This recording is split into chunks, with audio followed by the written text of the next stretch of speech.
Hello, I'm here with Chad Faust, director of the film Girl, starring Bella Thorne, Mickey Rourke, and Chad Faust.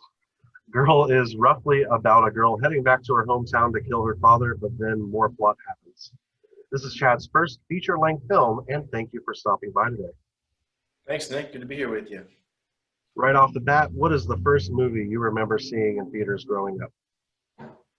Oh gosh, I'm seeing dinosaur. I think it was Jurassic Park. To be honest with you, which isn't like the highbrow answer a filmmaker should give, but I think it's the honest one. It's a true one for a lot of people. Yeah. Actually, that's my answer. Is it really? I think I'm younger than you, but I remember being too young to be in theaters to watch it and being an annoying little kid, maybe acting like a dinosaur in the aisles. Terrifying, I know. Yeah. Hey, what it brought out beasts in all of us. You have been acting for the last 2 decades, at least in films and shows. So how did you first get into that career role? Yeah, I mean, I started as a writer-director in my teen years. Of my high school, it was had this career preparation program called Video Arts, and it kind of saved me from being just a stupid kid doing stupid things, and suddenly I had this purpose. And then that sort of turned into like taking acting classes to learn how to work with actors, which led to an acting career, and then eventually kind of came back full circle by now writing and directing, and sort of brought my acting career with me. And so it was a bit of a discovery process, but ultimately this was always the intention. It just took me 20 plus years to get here. So in high school, you started writing, directing. Were you directing and writing plays or like short skits, short short films? films? Yeah, Oh, short films. I actually I graduated high school by making a 25-minute movie that even got to some festivals and stuff. It was sort of I mean, I never want anyone to see it now.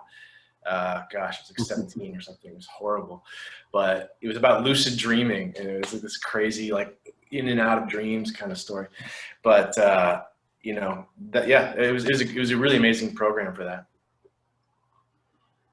um, that was my next question. What led you to write and direct shorts? But cool, high school program.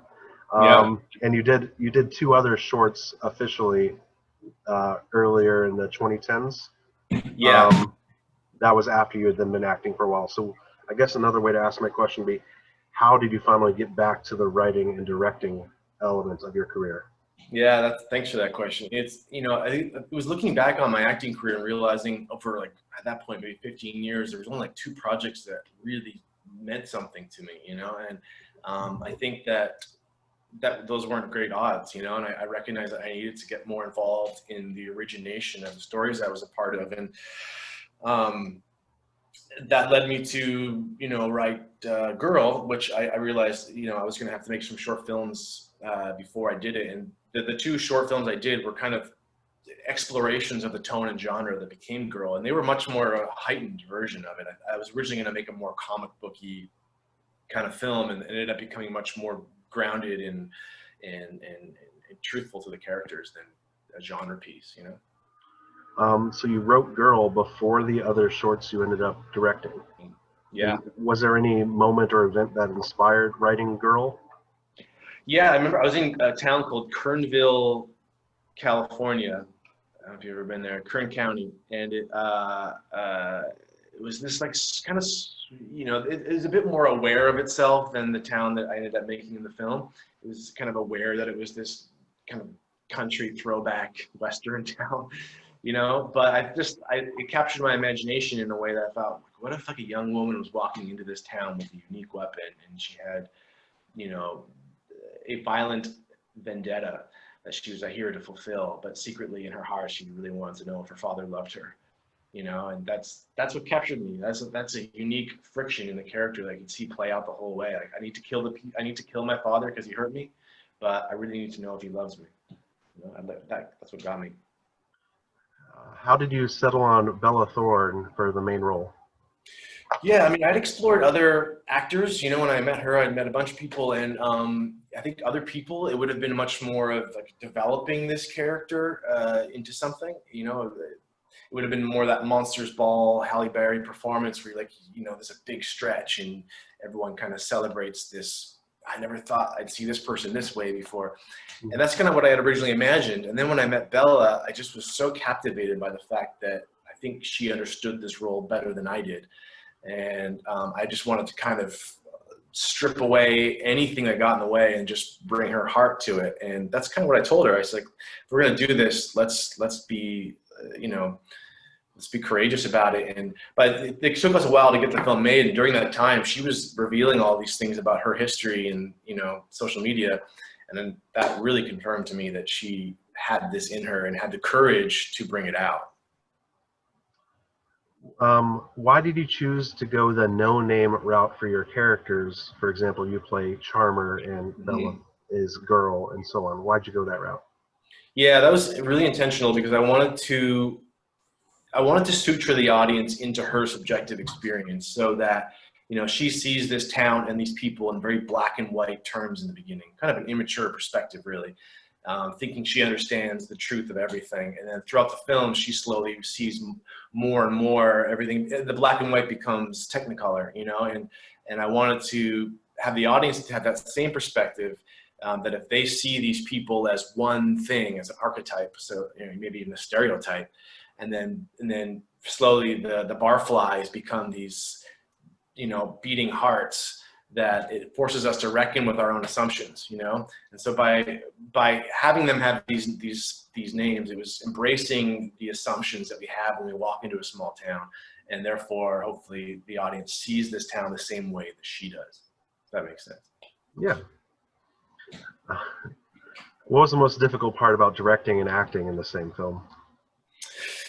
Oh yeah, well, the positive of it was I get to sort of direct from the inside, which I love to do. I always like to work inside out, and that way I'm actually like in the tempo, of the dialogue, and I can actually kind of veer things. The challenge, I suppose, was we didn't have time for playback. Ideally, if we had a looser schedule, I could have gone and watched the playback during takes and make sure that things were working, but that was fully my intention up until the day of shooting. And then I remember every day was chaos because we shot this in 15 days, which is insane. That I eventually just kind of had to let go and just trust that we were getting, what I hoped and thought we were getting.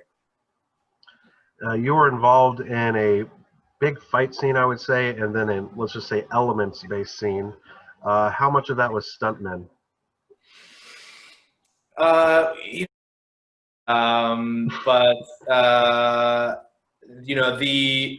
We had some great stunt people, and I guess I just gave something away I wasn't supposed to give away, right?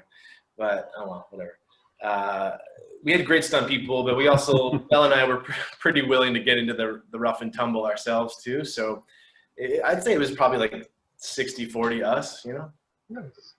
And finally, similar to a previous one, what's the biggest difference when directing a feature-length film versus the short film outside of time commitment? Yeah. Well, even when I came to directing this, I'd already written many long form and written and produced. So I was already kind of made the transition as far as, the storytelling goes. But I think the difference for me was the marathon, just that there's no letting up. And also I think the budgetary restraints on a feature become greater just because there's so much more at play and so much going on behind the scenes, that when you're making a short film, like every dollar is, going towards the, on screen, but you've got, there's a whole circus going on a feature. So I'd say you have to make more compromises as far as what you're able to do, but then you've got to turn those compromises into gold. It's the only way. You've got to turn it into innovation. Otherwise, it's just one giant heartbreak. Like for example, there's that hamster in a ball. The only reason we had a hamster in a ball is we couldn't afford a cat, because a cat had to have a wrangler, whereas a hamster in a ball, it's not going to go anywhere.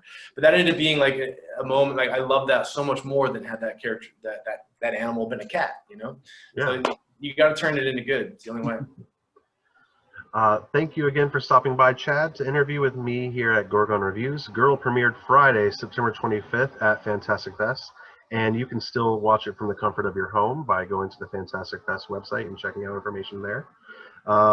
Thank you again, Chad. I hope you have a very promising career in the industry now that you're directing feature-length films. Thank you, Nick. I appreciate that. Thanks for bringing attention to the film. Appreciate it.